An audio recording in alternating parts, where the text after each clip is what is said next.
आपण उपयोजित इतिहास या पाठाच्या पुढच्या विभागामध्ये प्रवेश करतो. चला तर मग ह्याच्यामध्ये आपण बघणार आहोत की वैज्ञानिक शोध आणि तंत्रज्ञानातील प्रगती ही परस्परावलंबी असतात. म्हणजे काय तर एकमेकांवर अवलंबून असतात. आणि मानवाच्या उत्क्रांतीच्या वाटचालीमध्ये दगडी हत्यारं घडवण्यापासून ते कृषी उत्पादनाच्या विकासापर्यंत त्याला समजलेलं हे विज्ञान आणि त्याच्यावरती आधारलेलं हे तंत्रज्ञान हे अत्यंत महत्वाचं होतं. मग पुढे काय झालं तर विज्ञानाच्या प्रगतीमुळे उत्पादन प्रक्रियेचं यांत्रिकीकरण होत गेलं. म्हणजे उत्पादन प्रक्रियेमध्ये आता आपण बघितलं तर आपण पहिल्यांदा कसं शेती उदाहरणार्थ आपण बघूया की आपण जेव्हा शेती करायचो पूर्वी आपल्या पूर्वीच्या काळी तेव्हा बैल असायचे, बैलाची जोडी, मग त्याला नांगर असायचा एकच आणि मग त्याने ते सगळं शेत नांगरायचं आणि मग ते बी पेरायचं. मग त्याच्यानंतर आधुनिकीकरणामध्ये काय काय आलं बघा, ट्रॅक्टर आले.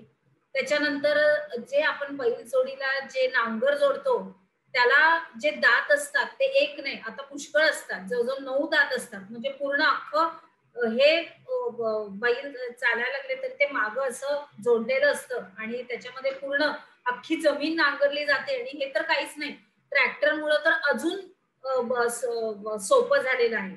म्हणजे काय तर हे हळूहळू कसे बदल होत गेलेले आहेत. मग विज्ञान आणि तंत्रज्ञान हे कसं नेहमीच एकमेकांवर अवलंबून असतात हे समजण्यासाठी आपल्याला त्या तंत्रज्ञानाचा इतिहास समजून घेणं हे अतिशय आवश्यक असतं. मग त्या रूपानुसार उद्योगधंदे आणि व्यापार यामुळं मानवी समाजामधलं परस्पर व्यवहाराचं क्षेत्र हे विस्तारलेलं गेलेलं आहे. त्याच्यानंतर सांस्कृतिक संबंधाचं जाळंही सतत विकसित असतं. उद्योगधंदे आणि व्यापाराच्या व्यवस्थापनाचाच हा एक भाग असतो आणि त्याचा इतिहास हा समजून घेणं अतिशय महत्वाचं असतं.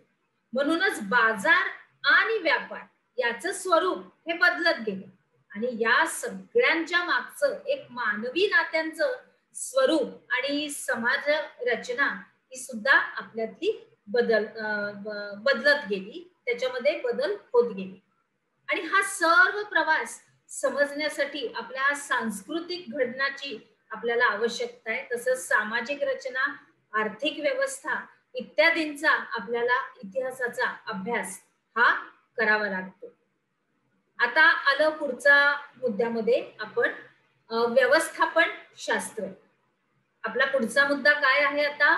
व्यवस्थापन शास्त्र.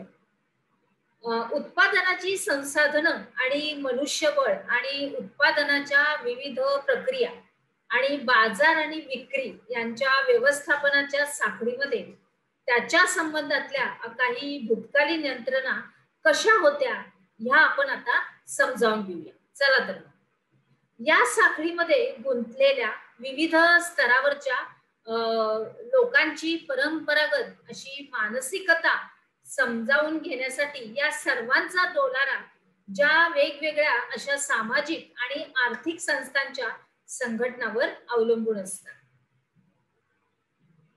लक्षात आलं?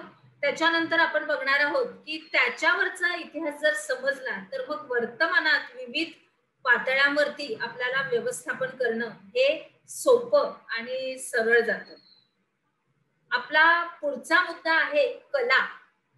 तर विविध कला क्षेत्रामधल्या अभिव्यक्ती आणि त्यांच्या मागच्या वैचारिक, भावनिक आणि सांस्कृतिक असा परंपरेच्या आधाराने झालेला हा कलांचा विकास आपल्याला समजावून घेणं अतिशय महत्वाचं आहे. मग कोणत्याही कला आविष्काराचे मर्म काय असतं, त्याची ती कलाकृती जी असते ती निर्मात्याची मानसिकता असते, त्याच्याप्रमाणे तो तयार करतो. आणि विशिष्ट कलाशैलीच्या विकासाचा हा जो क्रम आहे हा सांस्कृतिक इतिहासाच्या अभ्यासाद्वारे आपल्याला समजावू शकतो, आपण समजू शकतो. कशा रीतीने तर पूर्वी बघा कशी लोखंडात आपली पूर्वीची जशी लोकनृत्य होती ती वेगळ्या पद्धतीची होती. मग त्याच्यानंतर वेगवेगळ्या पद्धतीची नृत्य ही चालत आली. जसं लावणी होती, मग लावणी नंतर थोडासा त्याच्यामध्ये आधुनिकता आली, मग त्याच्यानंतर मग अजून आधुनिकता आली आणि मग या सगळे नृत्याचे प्रकार असे वेगवेगळे आधुनिकतेमध्ये बदलत गेले. आता तर किती सगळे नृत्याचे प्रकार आहेत या कलामध्ये.